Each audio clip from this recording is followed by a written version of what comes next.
到名古屋不去名古屋城打卡好像没来一样，但名古屋城到底要玩什么？Hello， 大家好，我是 Lindy。名古屋城是大名鼎鼎的日本三英杰之一德川家康在1609年下令建造，本来在1930年和第一代尾张藩主的住所本丸御殿一起被指定为国宝，但这两座国宝不幸都在1945年的空袭中一起被烧毁。我们现在看到的名古屋城和本丸御殿都是后来重建的版本，其中名古屋城的天守阁在1959年就用钢筋混凝土重建了，但也因为当初建造时抗震能力太差，目前天守阁正在进行木造修复工程，无法入内参观了。我们当天由名古屋城的东门进去，东门因为靠近地铁名古屋城站，所以是很多观光客选择进入名古屋城的点，而且这里还有 at Nagoya 的地标，也是个拍照打卡的好地方。从这里进入名古屋城前，会经过美食街金虎横町的宗村区，这名字来自于第7代藩主德川宗村。这一区的建筑物展现的是现代和风，食物是以创新料理为主。金虎横町还有另外一区是靠近正门的义直区，是以第一代藩主德川义直命名。这里强调的是传统正宗，不止建筑物走传统日式，连餐厅都是老字号。来名古屋必吃的10场味噌猪排这里也有哦。我们是平日的下午在现场购票，当天有免费的猴子表演，这里周末还有忍者跟另外一位日本三英杰织田信长的秀，看起来这是个小孩很多的景点。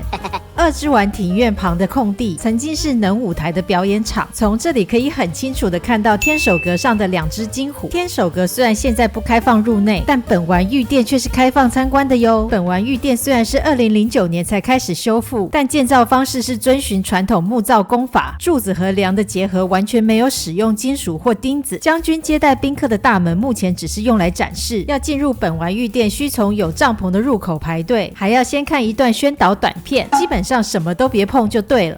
入内必须脱鞋，并把鞋子锁在鞋柜里。御殿里面的房间只能用金碧辉煌来形容，屋顶和木质地板的材质也很好，柱子是用最厚实的块木，光是看建筑物本身就觉得高档。墙上和门上的壁画也很精美，有些感觉还没画完。屋檐上的雕刻也很精细，整个本丸御殿根本就是座美术馆，我大推。除了天守阁、本丸御殿外，名古屋城里最显眼的就是那多达1000多棵的樱花树了。樱花季节的名古屋城非常值得来，但这时候的游客也是多到爆，想拍樱花和天守阁一起，很难不拍到满满的人潮，所以这里也提供付费的拍照服务。往正门的途中会经过天守阁的下方，天守阁下方的石砖是当年诸侯们提供的，各家会在石砖上刻字做记号，方便辨识。从这里也比较能近距离的看到屋顶上的金虎，金虎是想象中的动物，用来祈福消灾防火。